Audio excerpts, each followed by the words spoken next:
اللہ جاری تھا. جو اللہ کا برگزیدہ بندہ ولی بن کر آئے، جو اللہ کا دوست ہو، وہ پھر اپنے دوست کا چرچا کرتا آگے. آپ سے پوچھا گیا کہ آپ کو کب پتا لگا کہ آپ اللہ کے ولی ہیں؟ غوث پاک رحمۃ اللہ تعالیٰ علیہ کہنے لگے کہ مجھے پتا تب لگا کہ جب میری 10 سال تقریباً عمر تھی اور میں مدرسے میں جب پڑھنے کے لیے جاتا تھا نا، تو میں اپنے ارد گرد فرشتوں کو دیکھتا تھا، اور فرشتے مدرسے کے اسٹوڈنٹس سے طلبا کو یہ کہتے تھے کہ اللہ کا ولی آ گیا، جگہ کشادہ کر دو. کہتے مجھے پتا لگ گیا میں اللہ کا ولی ہوں. اور پھر ایک اور اس طرف بھی اشارہ کرتے کہ ایک مرتبہ میں جنگل کی طرف جا رہا تھا اور گائے کے پیچھے پیچھے چل رہا تھا. گائے نے میری طرف مڑ کے دیکھا اور مجھے کہا،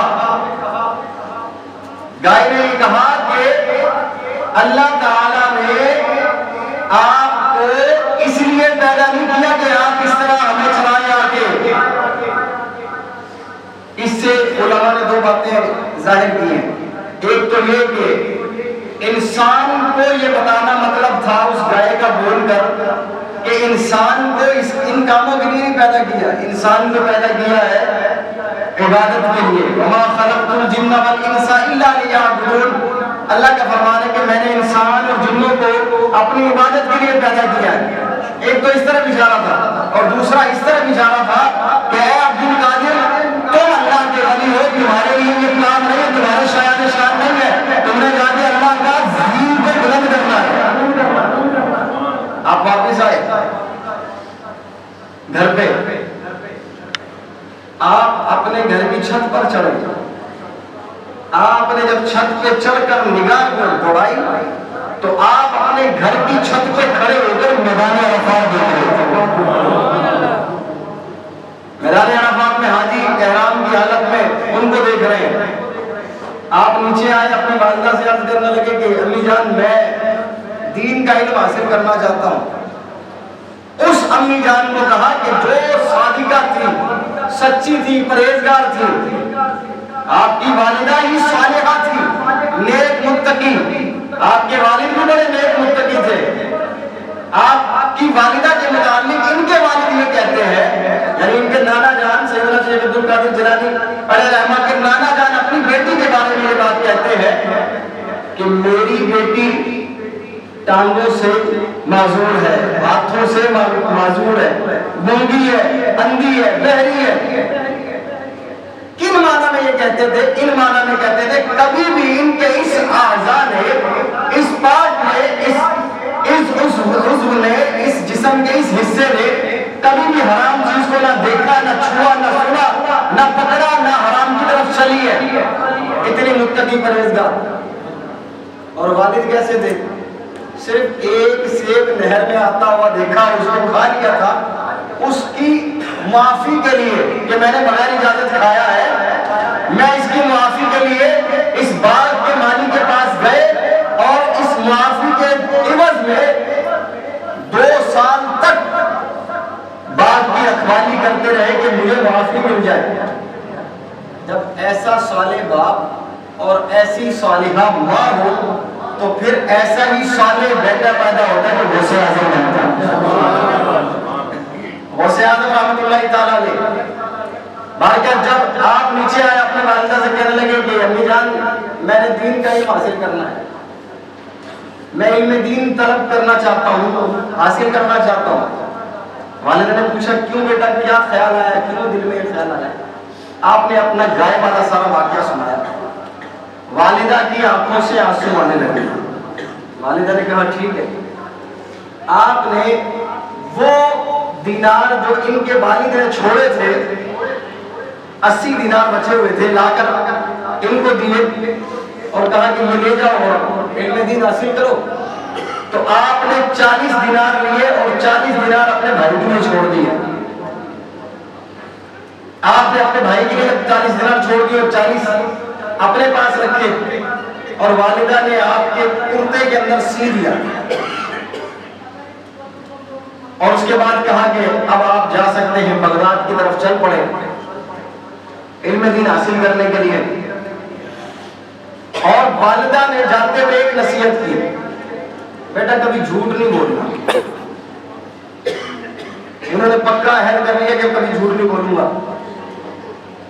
آپ نکل پڑے اپنے گھر سے، اور جب نکلے تو ایک قافلے کے ساتھ، اس طرح کا معاملہ تو نہیں تھا، ٹرینیں اور جہاز وغیرہ اس طرح نہیں تھا، قافلے کی صورت میں لوگ سفر کرا کرتے تھے. آپ نے جب سفر شروع کیا تو آپ قافلے والوں کے ساتھ تھے اور پہنچے ایک مقام پر، جا کر نہ قافلے والوں پر ڈاکوؤں نے حملہ کر دیا. ڈاکو لوٹنے کے لیے آ گیا. وہ جو ڈاکو تھے وہ جب لوٹنے کے لیے آئے ساروں کو لوٹ لیا. تقریباً 60 ڈاکو تھے، 60 پورے قافلے والوں کو لوٹا. آخر میں ایک ڈاکو نکلتا ان کے پاس آیا اور کہا کہ ہاں بچے تمہارے پاس کچھ ہے؟ عمر چھوٹی سی تھی. ہاں بچے تمہارے پاس کچھ ہے؟ کہنے لگے ہاں میرے پاس ہے. کیا ہے؟ 40 دینار ہے. کہاں ہے؟ میرے کرتے میں سلے ہوئے ہیں. انہوں نے کہا مجھ سے مذاق کر رہا ہے، چلا گیا. دوسرا آیا، اس نے بھی اسی طرح پوچھا. تیسرا آیا، اس نے بھی پوچھا، وہ بھی مذاق سمجھ کے چلا گیا. پھر اپنے سردار کے پاس جب کٹھے ہوئے نا تو یہ بات نکلی کہ وہ ایک بچہ ہے، اس کے پاس 40 دینار، وہ کہتا ہے میرے پاس 40 دینار ہے. تو وہ ہم سے مذاق کر رہے ہیں. ڈاکوؤں کے سردار نے بلا لیا، پوچھا بیٹا آپ کے پاس کیا ہے؟ کہنے لگے کہ میرے پاس 40 دینار ہے. کہاں ہے؟ میرے کرتے کے اندر والدہ نے سیے ہوئے. تلاشی لی گئی تو 40 دینار نکل آئے. سچائی کتنی اچھی ہے. سچ یہ ہے. ڈاکو نے کہا کہ بیٹا آپ نے یہ بات چھپائی کیوں نہیں ہم سے؟ آپ کو پتا تھا ہم تو لوٹنے کے لیے آئے ہیں، ہم تو لوٹ کے چلے جاتے، آپ چھپا لیتے. کسی نے کوئی پوچھنا تو نہیں تھا آپ سے، آپ نے یہ سچ کیوں بولا؟ کہنے لگے میں نے سچ اس لیے بولا ہے کہ میں گھر سے نکلتے ہوئے اپنی ماں سے وعدہ کر رہا ہوں. سبحان اللہ. میں نے اپنی ماں سے عہد کیا تھا کہ میں جھوٹ نہیں بولوں گا، ہمیشہ حق سچ ہی بات کروں گا. تو وہ جو ڈاکوؤں کا سردار تھا وہ روتا ہوا آپ کے قدموں میں گر گیا اور کہنے لگا کہ نا تم اپنی ماں کے عہد کو اتنا اچھا سمجھ رہے ہو اور عمل کر رہے ہو، اور میں ایک عرصے سے اپنے رب کے وعدے کو توڑ رہا ہوں. تم اپنی ماں کی نافرمانی نہیں کر رہے، میں اپنے رب کی نافرمانیاں کر رہا ہوں. یہ روتے روتے اس نے توبہ کی اور ساتھ ہی ساتھ 60 کے 60 ڈاکوؤں نے توبہ کی. یہ سچ تھا، اور یہ وہ سچ تھا. عبداللہ بن مسعود رضی اللہ تعالیٰ عنہ فرماتے ہیں نبی پاک علیہ السلام نے فرمایا علیکم بالصدق، تم پر سچ کو پکڑنا لازم ہے. ان الصدق یہدی الی البر، بے شک سچائی ایسی ہے جو نیکیوں کی طرف لے کر جاتی ہے. فإن البر یہدی الی الجنہ، اور نیکیاں کیا ہے؟ جنت کی طرف لے جاتی ہے. اور انسان سچ بولتا رہتا ہے یہاں تک کہ اللہ کے نزدیک اس کو صدیق لکھ لیا جاتا ہے. یہ سچ کے کمال ہے اور سچ ایسے ہوتے ہیں. تو ہم غوث پاک رحمۃ اللہ تعالی علیہ کی سیرت کو پڑھیں اور سنیں، ان کی کرامات بھی سنیں، ان کی باتیں بھی سنیں، ان کی سیرت کا مطالعہ کریں، لیکن ہماری زندگی کے اندر ان کی سیرت کا کوئی پہلو نہ آئے. ہم صرف 11ویں ہی کھاتے رہے، نیاز دلواتے رہے، لیکن سچ والا جو عمل تھا وہ نہ اپنائے. اور زہد و تقویٰ کتنا تھا کہ جب آپ چلے گئے نا بغداد پہنچ گئے اور جو 40 دینار تھے وہ چند مہینوں کے اندر ختم ہو گئے، اور ختم ہونے کے بعد آپ نے فقر و فاقہ شروع کر دیا. مانگنا تو ہے نہیں، مانگنا نہیں. اتنا فقر و فاقہ ہوا کہ ایک وقت آیا کہ آپ کے پاس کھانے پینے کے لیے کچھ بھی نہیں بچا. دین کے طالب علم ہے، تقویٰ بھوکے پیاسے، جب بھوک حد سے بڑی نا دل میں خیال آیا کہ دریائے دجلہ کے قریب چلتے ہیں، وہاں پر جو ہے نا لوگ سبزیاں دھوتے ہیں، سبزیاں دھوتے ہوئے ان کے نا پتے گر جاتے ہیں، وہ جا کے کھا لوں گا. یہ آپ کا تقویٰ ہے. آپ جب پہنچے آپ جب وہاں پہنچے تو پتہ لگا کہ سارے کے سارے سبزیاں دھو کے چلے گئے اور وہ جو پتے تھے نا وہ بھی لوگ اٹھا کر لے گئے، وہاں بھی کھانے کے لیے کچھ نہیں ملا۔ آپ بالآخر جو بغداد کی وہ جو منڈی تھی بڑی سبزیوں والی، اس منڈی میں ایک بہت بڑی مسجد تھی، اس مسجد کے اندر آ کے کنارے پہ کونے پہ جا کے بیٹھ گئے۔ تھوڑی دیر گزری تھی کہ ایک شخص آیا، کچھ روٹیاں تھی اس کے پاس اور اس کے پاس بھنا ہوا گوشت بھی تھا۔ وہ آگے ایک سائڈ پر بیٹھ کے کھانا شروع ہو گیا۔ اس نے دیکھا کہ کونے پہ ایک بچہ بیٹھا ہے، بچے کو بلا لیا، کہا میرے پاس آ جائے گا کھانا کھانا۔ انہوں نے کہا نہیں میں نے نہیں کھانا۔ بھوک کتنی ہے شدت کی، کھانا نہیں کھانا، بھوک شدت کی ہے اور کھانا نہیں کھانا۔ اس شخص نے اصرار کیا، فورس کیا اور بٹھا لیا اپنے ساتھ۔ بات چلنا شروع ہوئی، جب بیٹھ کے اور بات کھانا کھا بھی رہے اور بات بھی چلنا شروع ہو گئی۔ ایک دوسرے سے تعارف کرتے ہیں، آپ کہاں سے آئے؟ کہتے ہیں میں جیلان سے آیا ہوں۔ کیا کرنے آئے؟ پڑھنے کے لیے آیا ہوں بغداد میں۔ اچھا، کہتے ہیں میں بھی وہیں سے آیا ہوں، جو کھانا کھا رہا لے کر آیا تھا۔ کہتے ہیں میں بھی وہیں سے آیا ہوں، وہاں سے نا مجھے کچھ پیسے دیے تھے، ایک عورت نے کہا تھا کہ میرا بیٹا بغداد میں ہے اور اس کا نام عبد القادر ہے، اس کو جا کے یہ پیسے دے دینا۔ سیدنا شیخ عبد القادر جیلانی نے جب یہ سنا تو کہنے لگے کہ میں عبد القادر ہوں۔ تو وہ شخص کہنے لگا کہ اچھا واقعی عبد القادر ہو؟ کہا میں عبد القادر ہوں۔ کہا آپ کی والدہ نے مجھے کچھ پیسے دیے تھے دینے کے لیے کہ اس بچے کو جا کر، جو میرا بیٹا اس کو جا کر دینا۔ میں جب یہاں پہنچ گیا بغداد کے اندر، جو میرے پاس اپنے اخراجات تھے سارے ختم ہو گئے۔ جب 1 2 3 دن گزرے، میں اپنے پیسے خرچ کر چکا تھا، آپ کے پیسے میرے پاس تھے، میں نے آپ کے پیسوں کو خرچ نہیں کیا، لیکن بھوک جب میری بھی بڑھ گئی، مجھ سے برداشت نہ ہوا، تو پھر میں نے آپ کے پیسوں سے یہ روٹی اور سالن لیا ہے۔ اب جو کھانا کھا رہے ہیں یہ آپ کا ہے اور میں مہمان ہوں، آپ میزبان ہیں۔ سیدنا شیخ عبد القادر جیلانی رحمۃ اللہ تعالی علیہ کو جب یہ پتہ لگا، آپ نے پھر وہ پیسے لیے اور اس کو کھانا کھلایا اور مزید اس کو کچھ پیسے دے دیے۔ یہاں پر بہت سارے باتیں سامنے آتی ہیں۔ ایک تو وہ لے کر آنے والا، وہ بھی کتنا سچا تھا۔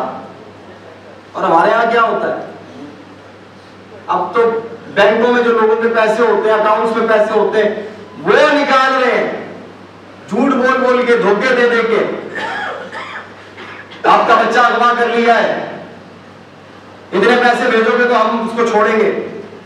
بعض لوگ تو اتنے ٹیکنالوجی اب زیادہ ہو گئی ہے نا، اپ گریڈ ہو گئے لوگ، تو وہ آواز بھی سناتے ہیں کہ دیکھو ہم نے تمہارے بچے کو قید کیا ہوا ہے۔ اب یہ پریشان ہو جاتا ہے باپ، پیسے بھیج دیتا ہے اور پھر اس کے بعد کافی افسوس، پیسے چھین رہے اس طرح۔ اور وہاں ایک اس کی مثال ہے، 3 دن سے پیسے موجود ہیں، اپنے ختم ہو گئے ہیں، کھانا نہیں کھایا 3 دن سے ان پیسوں کا۔ جب بالکل حد سے بڑھ گئی بھوک، اس کے بعد کھانا لیا۔ یہ تو ان وہاں کے لوگوں کے تقوی کا عالم ہے۔ سیدنا شیخ عبد القادر جیلانی علیہ رحمۃ کے تقوی کا عالم کیا ہوگا؟ سیدنا شیخ عبد القادر جیلانی رحمۃ اللہ تعالی علیہ جب آپ علم دین حاصل کرنے لگے، آپ نے کم و بیش 7-8 سال وہاں پر علم دین حاصل کیا۔ 7-8 سالوں کے بعد پھر 25 سال تک عراق کے جنگلوں کے اندر جا کر عبادت و ریاضت کی ہے۔ پہلے علم دین سیکھا، پھر عبادت و ریاضت 25 سال تک جگہ جگہ پر اللہ کی عبادتیں کرتے، چپے چپے پر عبادت کرتے۔ اور بعد ایسے اوقات بھی گزرے کہ کھانے پینے کے لیے کچھ نہیں ہوتا تھا، جنگل کے درختوں کے پتوں کو صاف گزارا کرتے تھے۔ اسی طرح ایک طالب علم تھا، وہاں جہاں پر پڑھتا تھا نا، وہاں پر ایک مسجد تھی، اس مسجد کا نام مسجد توبہ مشہور ہو گیا تھا۔ وہاں طالب علم پڑھتا تھا، فقر و فاقہ ہوا، 1 دن 2 دن 3 دن گزرے، جب بھوک بڑھ گئی حد سے، آپ نے سوچا کہ اب اتنی بڑھ گئی ہے کہ اب شریعت نے اجازت دے دی ہے کہ میں یا تو چھین کے کھا دوں یا چوری کر کے کھا دوں. اب یہ انہوں نے کہا چھیننا مناسب نہیں ہے تو میں چوری کرنے کی طرف جاتا ہوں. طالب علم چڑھ گیا مسجد کی چھت پہ. پہلے چھتیں ملی ہوئی ہوتی تھی گھروں کی. برابر والے گھر میں پہنچا تو وہاں جیسے پہنچا دیکھا بندے گھر والے جو سامنے بیٹھے ہیں. اس گھر کو چھوڑ کے دوسرے گھر کی طرف چلا گیا. گھر خالی تھا اور کچھ پکنے کی خوشبو آ رہی تھی. اتر گیا اندر جا کر کچن میں پہنچا. وہاں ہانڈی کو دیکھا. ہانڈی کا ڈھکن کھولا تو وہاں بینگن پک رہے تھے. بھوک لگی ہو شدت کی اور تازہ تازہ سالن بن رہا ہو. اس کے دل میں خیال آیا کہ چلو اس میں سے نکال کے کھاتا ہوں. ایک نکالا اور 1 بائٹ لی, ایک لقمہ لیا تھا. پھر دل میں خیال آیا کہ تو دین کا طالب علم ہے اور تو اتنا بھی برداشت نہیں کر سکتا. واپس ایسے ہی رکھا, بند کیا اور آ کر بیٹھ گیا. جیسے ہی مسجد میں آ کے بیٹھا, استاد کا حلقہ لگا ہوا تھا, استاد پڑھا رہے تھے طالب علموں کو. یہ بھی ایک کونے میں آ کے بیٹھ گیا. حلقہ ختم ہو گیا, درس ختم ہو گیا, لیکچر تھا ختم ہو گیا, یہ بیٹھا ہوا ہے. تھوڑی دیر کے بعد ایک عورت آئی. اس کے ساتھ اس کا ایک ضعیف چاچا تھا اور آ کر کہا اس نے کہ میں متعلقہ ہوں, یا اس نے کہا کہ میں بیوہ ہوں اور یہ میرا چچا ہے اور میں نکاح کی خواہش مند ہوں. آپ کی نظر میں کوئی نکاح کرنے والا ہو تو میرا نکاح اس سے کرا دیں. اب یہ استاد تھے, انہوں نے ادھر ادھر دیکھا, طالب علم جا چکے تھے, یہ اکیلا بیٹھا ہوا تھا. اس کو بلایا کروں, کہا کہ بیٹا نکاح کرو گے؟ کہنے لگے میرے پاس تو نان نفقہ دینے کے لیے کچھ نہیں ہے, میں تو خود کچھ نہیں کھا سکتا, جس کے ساتھ نکاح کروں اس کو کیا کھلاؤں گا. ادھر سے عورت نے یہ بات بتائی کہ میری ملکیت کے اندر ایک گھر موجود ہے, میرے پاس کچھ پیسے بھی ہیں. اور ادھر سے اس استاد نے اس بچے کو کہا کہ تم حق مہر کی پریشانی نہ لو, میں حق مہر ادا کر دوں گا, اور اس کے پاس بھی کچھ ہے رہنے کے لیے. دونوں نے آپس میں رضامندی کے ساتھ نکاح کر لیا. اب عورت نے اس طالب علم کا ہاتھ پکڑا تو شوہر بن گیا تھا, پکڑا اور لے جا کر اپنے گھر میں کھڑا کر دیا. اور گھر کون سا تھا؟ وہی والا جس کے اندر چوری کرنے آیا تھا. اور جب وہ اس کی بیوی بنی تھی, اس نے نقاب پہلے کیا ہوا تھا. جب نقاب اتارا تو دیکھ کر حیران رہ گیا کہ اتنی خوبصورت بیوی. اور پھر اس بیوی نے پوچھا کہ میرے سر کے تاج, میں آپ کے لیے کھانے کے لیے کچھ لاؤں؟ تو دل میں سوچ رہا تھا کہ میں کھانا تو کھاؤں گا, بھوک تو مجھے بہت لگی ہوئی ہے, میں کھانا کھاتا ہوں. یہ اندر گئی اور وہ جو بینگن پک رہے تھے نا, وہی اسی گھر کے اندر وہی پلیٹ کے اندر سجا کر لے آئی. اور وہاں پر جو ہے ایک بینگن وہ پڑا ہوا تھا کہ جس کے اندر 1 بائٹ کم تھا, لقمہ نشان بنا ہوا تھا. بڑی حیران ہوئی اس بات پر کہ یہاں کوئی آیا نہیں ہے, یہ 1 بائٹ کس نے لے لیا. تھوڑی دیر لگی نا تو واپس تاخیر ہوئی, تو اس نے پوچھا طالب علم نے کیا ہوا, اتنی لیٹ کیوں ہو گئے؟ تو وہ کہنے لگی کہ نا میں سوچ رہی تھی کہ یہاں گھر کوئی آیا نہیں ہے, تو یہ اس ہانڈی کے اندر سے 1 بینگن اٹھا کے 1 بائٹ کس نے لیا ہے, 1 لقمہ کس نے لیا ہے. تو وہ طالب علم جو شوہر بن چکا تھا شرمندہ ہو کے سر جھکا لیا اور کہنے لگا کہ یہ جو بائٹ لیا ہے نا, یہ میں بتاتا ہوں, یہ اصل میں نے ہی لیا ہے اور میں چوری کے ارادے سے یہاں پر آیا تھا. 3 دن سے بھوکا تھا, لیکن جب بائٹ لیا اللہ کا خوف دل میں آیا کہ تو دین کا طالب علم ہے اور دین کا طالب علم ہو کر کیا تو اتنا برداشت نہیں کر سکتا. میں نے رب کے خوف سے اس کو واپس رکھ دیا. اب جو بیوی نے جملہ کہا وہ ذرا دل کے کانوں سے سننے والا ہے. کہا کہ جب تم نے رب کے خوف سے اس کو واپس رکھا ہے تو رب کو تمہاری اتنی ادا پسند آئی کہ اللہ تعالیٰ نے تمہیں اس گھر اور گھر کی مالکہ کا بھی مالک بنا دیا ہے. زہد و تقویٰ, یہ دین کے طالب علم ہوتے تھے جو اس طرح کا زہد و تقویٰ ہوتا تھا. ہمارا کتنا زہد و تقویٰ ہے, ہم سے روزہ نہیں رکھا جاتا. روزہ رکھ لیں تو پیٹ میں بات نہیں رہتی, ہر ایک کو بتاتے رہتے ہیں. وہ رات کو جلدی اٹھ گیا تھا نا, اس لیے بس وہ روزہ رکھا تھا نا اس وجہ سے بس آج نیند آتی تھوڑی سی, اندر کی بات نہیں رہتی. کوئی نماز پڑھ لی یا کوئی اور ہو گیا, آپ کے پاس فون آیا کسی کا, آپ نے فون نہیں اٹھایا, آپ نماز پڑھ رہے تھے, نماز کے بعد آپ نے فون پہ بات کی, پہلے یہ بتا رہے یار وہ نماز پڑھ رہا تھا نا اس لیے میں آپ کا فون نہیں اٹھا سکا. ہاں جہاں پر بدگمانی کا شائبہ وہاں پر بتانا بھی ضروری ہے, لیکن اپنی عبادت کو جتنا ہو سکتا ہے چھپا کے رکھا جائے, اپنے اعمال کو ایسا محفوظ رکھا جائے کہ آپ جانتے ہو اور آپ کا رب جانتا ہو. اور ہماری عبادتوں کا حال جو آپ کے سامنے, ہم ہمارے سامنے ہے, وہ کیسا ہے وہ ہمیں پتا ہے. ہم نے غوث پاک رحمۃ اللہ تعالیٰ علیہ کی سچائی کا بیان سنا. غوث پاک رحمۃ اللہ تعالیٰ نے قرآن بھی بہت پڑھتے تھے. کتنا قرآن پڑھتے تھے؟ 15 سال تک ہر رات ایک قرآن پاک ختم کرتے تھے. ایک قرآن پاک ہر رات. یہ کوئی بعید نہیں ہے, اللہ کے جو اولیاء ہوتے ہیں ان کے وقتوں میں برکت ہوتی ہے اور پڑھا جا سکتا ہے, جو حافظ ہوتا ہے پڑھ لیتا ہے. 15 سال تک ہر رات میں ایک قرآن پڑھا جائے تو صرف یہی جو بنتے ہیں 15 سالوں کے 5475 قرآن پاک بنتے ہیں. 5475 قرآن پاک ہر رات پڑھتے ہیں. 40 سال تک عشاء کے وضو سے فجر کی نماز پڑھا کرتے تھے. ہماری کیا عادت ہے, ہم سے قرآن پاک کی ایک آیت نہیں پڑھی جاتی. میں ایک سوال بس آپ کے سامنے چھوڑتا ہوں, اپنے دل سے آپ نے پوچھنا ہے, ہم نے آخری مرتبہ قرآن پاک کب کھول کے دیکھا تھا؟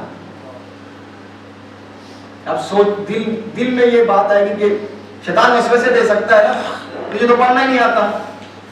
پڑھنا نہیں آتا تو دیکھنا تو آتا ہے نا. جب دیکھنا شروع کرو گے قرآن کی محبت دل میں پیدا ہونا شروع ہو جائے گی. جب پیدا شروع ہو جائے گی تو پھر دل کرے گا میں پڑھوں, اور جب پڑھنے کی کوشش کریں گے پڑھنا نہیں آئے گا تو دل کرے گا سیکھو. اور ہم شاید یہ بھی سوچ رہے ہوتے میری تو اتنی عمر ہو گئی ہے, اتنی عمر ہو گئی میں کیسے سیکھوں. شرم آ رہی ہے بیچ کے اندر, آ رہے کیوں آتی ہے؟ رب کا کلام سیکھتے ہوئے شرم آتی ہے کہ پتہ لگے گا کہ اس عمر کے اندر سیکھ رہا. ایسا نہیں ہونا چاہیے کہ رب کے کلام کو سیکھنے کی باری آئے تو محبت کے ساتھ اس طرف چلنا چاہیے کہ میں تو اپنے رب کا کلام سیکھنے آ رہا ہوں. اور پھر یہ علم دین ہے نا, علم دین کی سٹارٹنگ ہے نا. علم دین کی راہ پر چلنے والے کے پاؤں کے نیچے رب کے فرشتے اپنے پروں پہ بچھاتے ہیں. ایک مرتبہ رب کی طرف چل کے تو دیکھو, رب کی رحمت دوڑنا شروع کرے گی. ایک مرتبہ ایک قدم تو چلو, رب کی رحمت بھاگ کر گلے لگا لے گی. آج ہمارے جو معاملات جس طرح کے ہمارے سامنے ہیں, جھوٹ کے اندر ہم مبتلا ہیں, دھوکے کے اندر ہم مبتلا ہیں, دکھاوے کے اندر ہم مبتلا ہیں, سود کے اندر ہم مبتلا ہیں. ہم کتنے ہی میزائل بنا لیں, ہم کتنا ہی کچھ ایٹم اکٹھا کر لیں, لیکن جب تک ہمارا ایمان مضبوط نہیں ہوگا, ہم اپنے ایمان کے اندر ایٹمی طاقت نہیں داخل کریں گے, اپنے ایمان کو قوت نہیں دیں گے, اپنے ایمان کو پاور نہیں دیں گے, تو ہم لوہے کے گھروں کے اندر بھی چھپ جائیں گے نا, تو وہاں پر بھی جو نا ہمیں کوئی نہ کوئی بات بتا کے. اور جب ایمان مضبوط ہوگا تو ہم 10 کھڑے ہوں گے 10,000 کے برابر ہوں گے.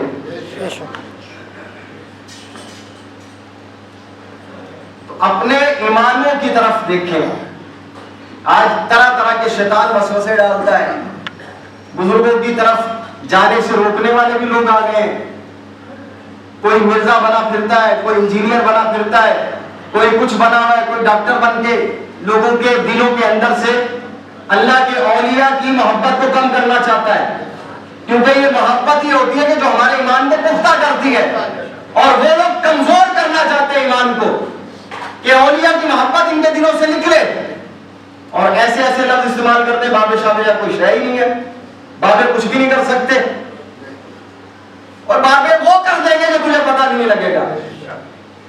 آج نا یہ اعتراض شیطان کی طرف سے یہ بھی آ سکتا ہے کہ جب ہمارے اولیاء اتنی طاقت رکھتے ہیں تو جو فلسطین میں بیچارے مسلمانوں پر ظلم ہو رہا ہے ان کی مدد کرنے کیوں نہیں آتے، ان کو کیوں نہیں پکارتے؟ اب آپ، میں نے شروع میں ایک بات بتائی تھی کہ جو اللہ کے اولیاء ہوتے ہیں اللہ کے دوست ہوتے ہیں، اللہ ان کا دوست ہوتا ہے۔ جب یہ دوست اللہ سے مانگتے ہیں اللہ دے دیتا ہے، اور جب اللہ اپنا کام کرنا چاہے تو یہ دوست ہمارے نہیں بنتے۔ اگر یہ اعتراض اللہ کے اولیاء پر کرے، ذرا سمجھنے کی کوشش کیجیے گا، اگر یہ نہ سمجھ شیطانی وسوسے کی وجہ سے یہ اعتراض کرے کہ بھئی آپ کے ولی تو کچھ نہیں کر رہے، غوث پاک کچھ نہیں کر رہے، کچھ بھی نہیں کر رہے، یہ تو کچھ ہوتے ہی نہیں ہے، تو پھر معاذ اللہ یہی اعتراض اللہ پہ بھی جاتا ہے۔ کیا اللہ کو نہیں پتا فلسطین کے اندر ظلم ہو رہا ہے؟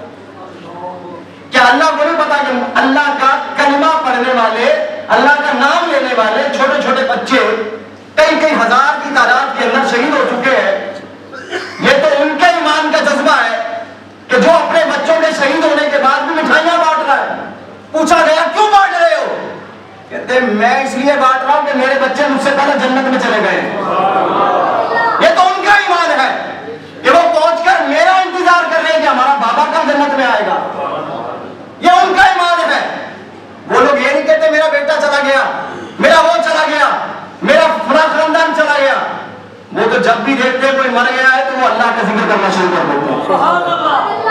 تو یہ اعتراض کرنے والے شیطانی وسوسہ دلوں کے اندر ڈالنے والے لوگ جو ہے نا، یہ اللہ کے اولیاء کی طرف اشارہ کرتے ہیں، تو معاذ اللہ یہ اللہ پر بھی اعتراض جائے گا کہ بھئی اولیاء کو نظر آ رہا ہے نا سب کچھ، کیوں نہیں مدد کرتے؟ تو پھر یہ اعتراض معاذ اللہ اللہ کی طرف جائے گا کہ اللہ کو نظر نہیں آ رہا؟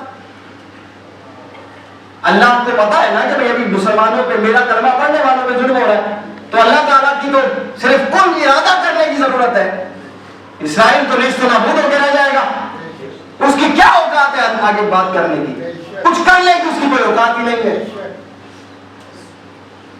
ہر کام کے اندر حکمت ہے، رب جو چاہتا ہے وہ کرتا ہے، جیسا چاہتا ہے وہ کرتا ہے۔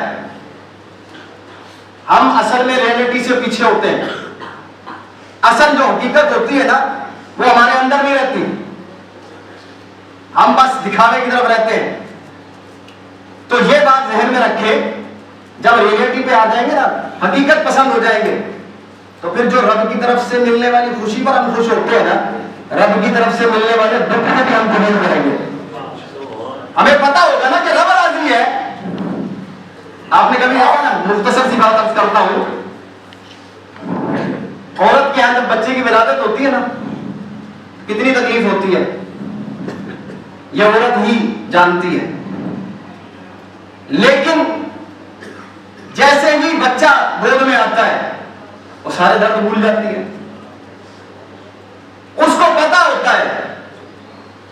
بعض بزرگوں نے یہاں تک لکھا ہے کہ وہ جب ولادت کے وقت قریب آتے ہیں نا، وہ کہتی ہے میں دوبارہ کبھی بچہ نہیں جنوں گی، لیکن جب کچھ وقت گزرتا ہے پھر خیال آتا ہے، بچے کی محبت آتی ہے دل میں،